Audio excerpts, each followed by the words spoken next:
एक बार फिर से मेरे चैनल पे जो लोग पहली बार है मेरे चैनल को प्लीज आप लोग सब्सक्राइब कर दीजिएगा। इस वीडियो में हम लोग बात करने वाले अनंत राज लिमिटेड के बारे में। 1 डे के टाइम फ्रेम मैंने यहाँ पे चार्ट लगा रखा है। आज के दिन हम लोग बात करें 10% की तेजी इस स्टॉक्स ने दिखाई, यानी कि तकरीबन 54 रुपए की तेजी इस स्टॉक्स के अंदर आती हुई दिखी। तो क्या यहाँ से वापस से बाई की मोमेंटम आ गई है? क्या यहाँ पे फ्रेश बाई करना चाहिए? क्या यहाँ पे फ्रेश पैसा लगाना चाहिए?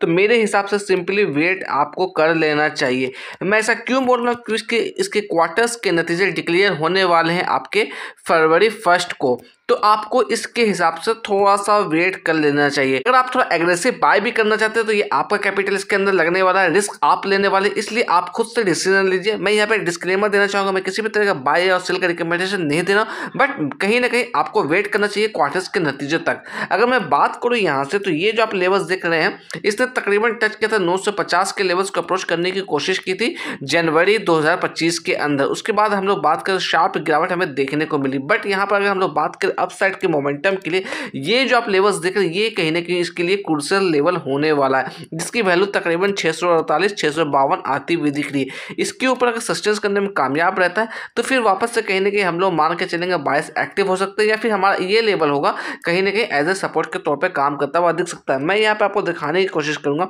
मैं इस लेवल्स की बात कर रहा हूँ। अगर इसके ऊपर क्लोजिंग देती है तो यहाँ पर देखिए कई दफा इसने सपोर्ट बनाया था, सेम इसी तरह का यहाँ पर भी कहीं ना कहीं एज ए सपोर्ट के तौर पे काम करता हुआ दिख सकता है। तो बट अभी फ्रेश पैसा लगाने से पहले मैं कहूंगा कि थोड़ा सा वेट कर लीजिए, क्वार्टर्स के नतीजे का इंतजार करिए। उसके बाद अगर क्वार्टर्स के नतीजे अच्छे आते हैं, अगर फ्रेश पैसा आप लगाना चाहेंगे तो डेफिनेटली आप अपने रिस्क के हिसाब से लगा सकते हैं इसके अंदर। अगर मैं बात करूँ कुछ और चीजों को लेकर इस स्टॉक्स के अंदर, तो ये स्टॉक्स 50 डीएमए के अभी भी काफी नीचे ट्रेड करता हुआ दिख रहा है। अगर हम लोग 50 डीएमए की वैल्यू की बात करें, इसकी वैल्यू तकरीबन 785 आती हुई दिख रही है। साथ ही साथ हम लोग बात करें अगर 200 डीएमए की, तो इसकी वैल्यू तकरीबन 628 आती हुई दिख रही है। तो अभी ये इस दोनों लेवल के नीचे ट्रेड करता हुआ दिख रहा है। अगर हम लोग बात करें आज के दिन डिलीवरी और परसेंटेज की, कितनी डिलीवरी इसके अंदर उठाई गई है, तकरीबन 25% की डिलीवरी उठाई गई है।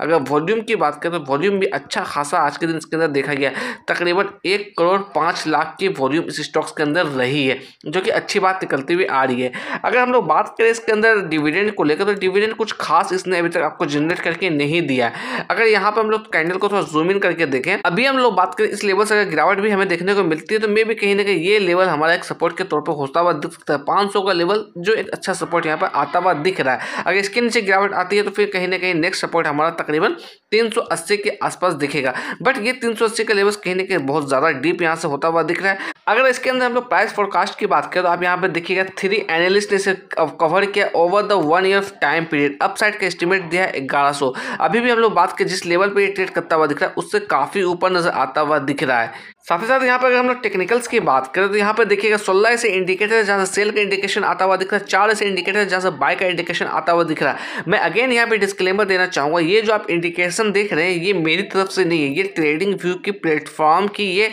टेक्निकल्स मैं आपको दिखाने की कोशिश कर रहा हूँ। अकॉर्डिंग टू टिकट अगर परफॉर्मेंस की बात करें तो हाई नजर आता हुआ दिख रहा है, अगर वैल्यूएशन की बात करें तो ये भी हाई नजर आता हुआ दिख रहा है, एंट्री पॉइंट की बात करें तो यहाँ पर गुड नजर आता हुआ दिख रहा है। मैं यहाँ पे आपको फोरकास्ट दिखाने की कोशिश करूंगा, तो आप यहाँ पे देखिएगा 3 एक्सपर्ट्स ने इसे कवर किया है। 100% कहीं ना कहीं बाय की रिकमेंडेशन आती हुई दिख रही है। मैं इसके अंदर आपको दिखाना चाहूंगा शेयर होल्डिंग पैटर्न, जो कि बहुत ही इंपॉर्टेंट है। यहाँ पर आप देखिएगा, यहाँ पर म्यूचुअल फंड के पास अच्छा खासा स्टेक्स है, तकरीबन 5% की हिस्सेदारी म्यूचुअल फंड के पास है। अगर एफआईज की बात करें उनके पास भी तकरीबन 13% की हिस्सेदारी है। तो बड़े प्लेयर्स के पास अच्छा खासा इन्वेस्टमेंट है। अगर मैं रिटेलर्स की बात करूँ तकरीबन 20% की हिस्सेदारी यहाँ पर नजर आती हुई दिख रही है। अगर पिछले क्वार्टर यानी सितंबर 2024 के क्वार्टर से कंपेयर करें तो यहाँ पर देखिएगा कहीं ना कहीं म्यूचुअल फंड ने अपनी स्टेक्स तकरीबन आधे % से बढ़ाई है, जो कि अच्छी बात निकलती हुई आ रही है।